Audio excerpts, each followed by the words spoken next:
Hi, it's Howard Boda from the Book of Genesis. I'm just going to show you how to play Supper's Ready, not all the way through, but some of the sort of key tips which I've learnt.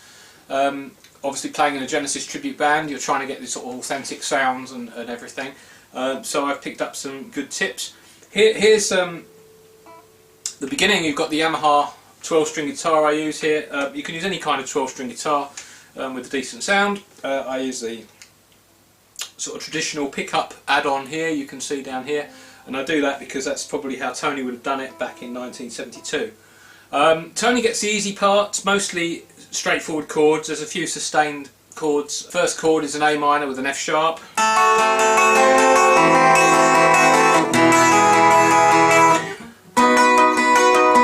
Then you go up to the bars.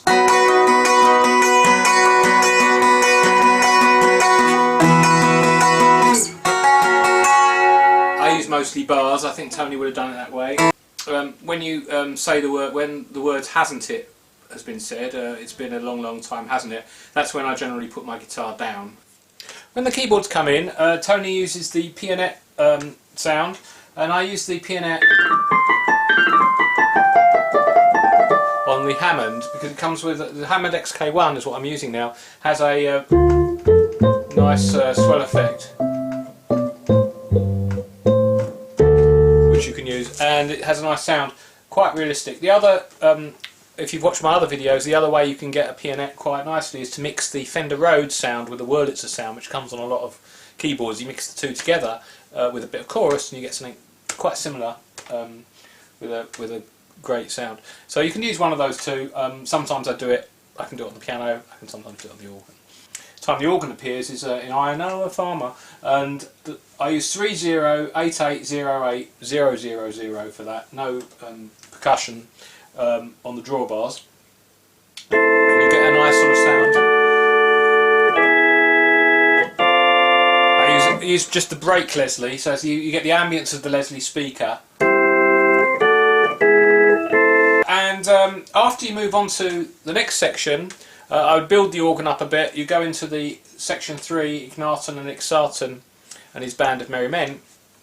For that I'm using a different setting, a very common Tony Banks setting of 8-6-8-8-6-8-4-4-6 with the second percussion on soft. And again with no Leslie on that, just brake Leslie. You get that slight bite to the percussion. I've got a left hand Hammond set up with just a few drawbars pulled out to give and you can build it up a bit, and then when you get the solo coming in, you get the guitar, and then the keyboard solo comes in, you go.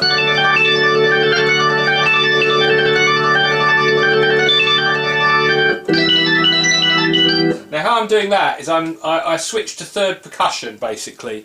I go third percussion and take the soft effect off. You get it on here, and what you do by doing that is give it that extra bite. Now with the percussion, it's very interesting. It's also to do with playing style. If I play, I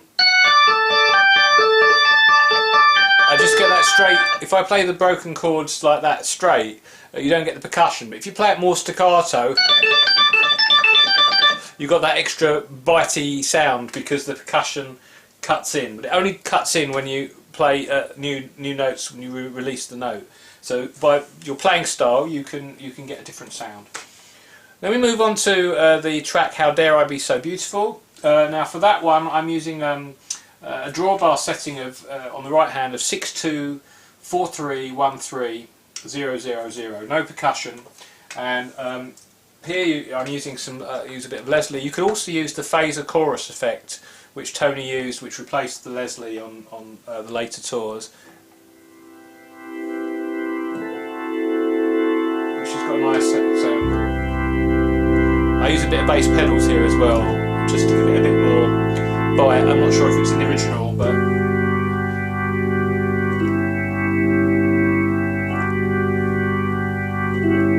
that's got a nice sound.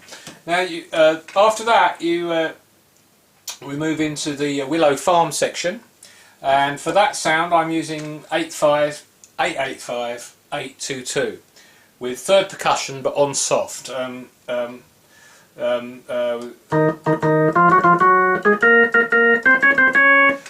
that's the tune. You don't play the tune, you play some different notes, but that's the sound you get.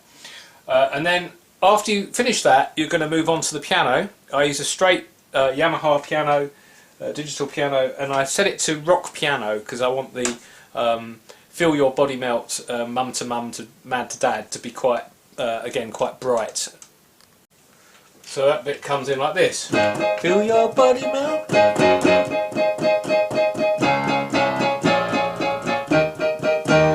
And I just use that sort of straight piano sound. You could put a chorus on it. Tony uses chorus a lot. It would sound more like this.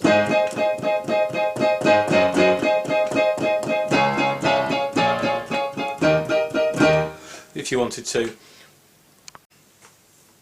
And then of course it goes back to the sound you used previously, which is again the second part of Willow Farm.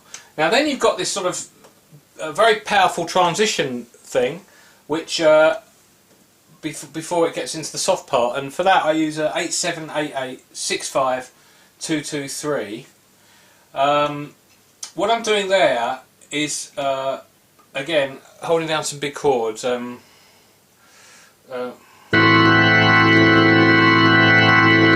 Those sort of chords, and I've got a lot of reverb on that, as you can hear. There's a lot of reverb, and that reverb obviously gives you a lot of extra body. That's the transition before you go into the flute section, and on the flute section you've got very quiet Hammond sound, 0028, and then all zeros. And then on the left hand I've just got a very small number of drawbars pulled out to complement it.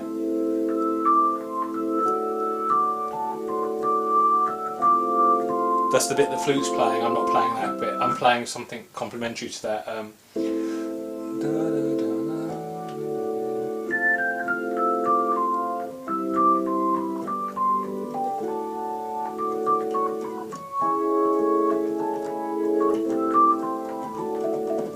Something more like that when you play those bits. So that's a very nice quiet bit. Then you go into the Guards of Magog.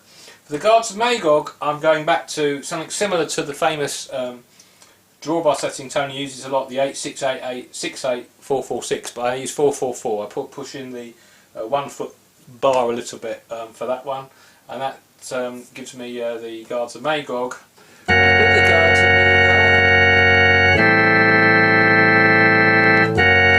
That's the sound I use for that. And then we move on to the famous Apocalypse in 9/8, which I'm sure you've been waiting for. That's a very easy sound to make on the Hammond, or any Hammond clone. You just draw out the drawbars in what's called a big V formation, which is 4, 5, 6, 7, 8, 7, 6, 5, 4. So the outer drawbars are pulled out to 4, but as you go towards the middle they're pulled out to the max, so it forms a sort of curve shape. I've also used the third percussion with no soft or anything. I've used the brake Leslie, but then I put Leslie onto slow speed to get a sort of lovely swirly effect and some body to the sound. So what I do there is I use the playing technique to emphasise some of the notes using this third percussion. And on the left hand I've just got again a few drawbars pulled out, actually using 2, 4, 6, 7, 2, 2, 0, 0, 0. And I also might use the left hand keyboard for a left hand organ if I don't want to split the keyboards, because you can actually with a lot of these keyboards using MIDI you can split them across 2 keyboards. And now the sound for this is really nice.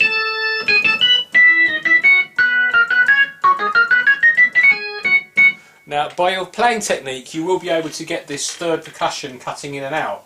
So if I show you the last run up,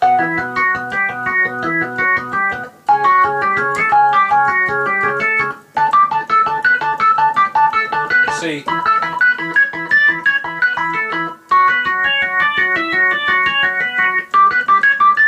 So by the way you emphasise the notes, how staccato you play them, you'll get that percussion cut in, or not if you don't want it. So it's for some of those bits you really want that nice cutting sound. Then brings us to the last section, as sure as eggs, which is part 7. And for that one I'm using a more sort of traditional sound, pulling out all the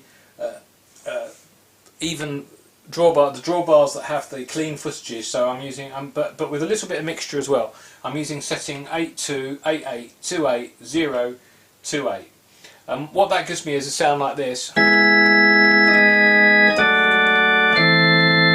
the Leslie cutting in.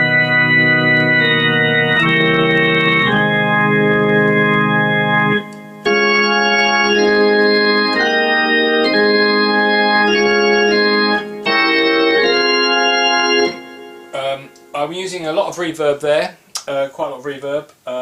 Reverb is used, let's see, set to church and depthless 4. Mostly I'm using hall reverb. A lot of organs and keyboards come with different types of reverb, like room, hall, plate, you know, church.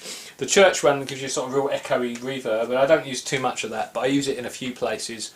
It's used also in the Fountain of San Marcis, but it's used particularly in this section. It gives it that sort of churchy sound which you want at the end of Supper's Ready.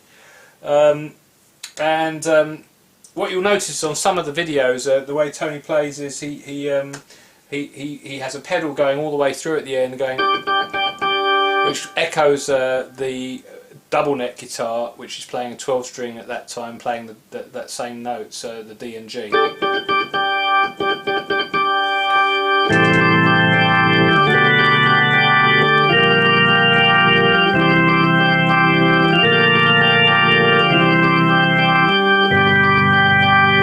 That sort of ending there. The other thing you need, of course, at the end of Supper's Ready is the Mellotron sound, which is a brass sound. It's called Brass B if you have the a Mellotron or Mellotron clone. I have the Mellotron, and in my other video of how to get all the Genesis sounds I've already demonstrated that, so I won't do it again. But basically the Mellotron, if you watch the other video, has got a fantastic array of sounds, including all of the standard Genesis ones that we used. So I thoroughly recommend the Mellotron. I'm very happy with it. I bought the rack module because I wanted to have six presets instead of 3. The keyboard version comes with just the ABC like the original Mellotron, but depending on what set of Genesis you're playing, if you're playing live, you kind of 3 sounds is a little bit restricted.